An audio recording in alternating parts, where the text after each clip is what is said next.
แกะหน่อยจ้าพี่น้องเอ้ยคนในเมืองบ่เคยเห็นแกะ กะพากันมาเบิ้งนี่ล่ะมันมีอยู่ทั้งหมด1เด้อ2ตัว3เป็น3เป็น4อยู่หัน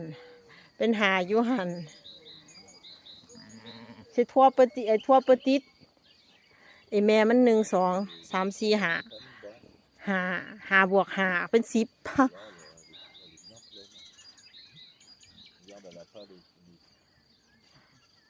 แกะนะจ๊ะนี่แหละ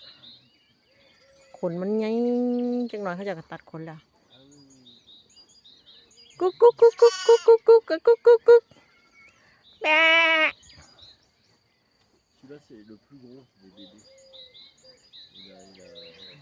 il y en a deux il est la même date il y en a trois qui est la même date ป้ามีหาตัวบอตัวใหญ่ตัวที่6อยู่พุ่นจ้ะใกล้ๆไกลๆรีบพุ่นโอ้อันซ้อนเนาะจ้ะแกะในที่สุดเราก็ได้เจอแกะแล้ว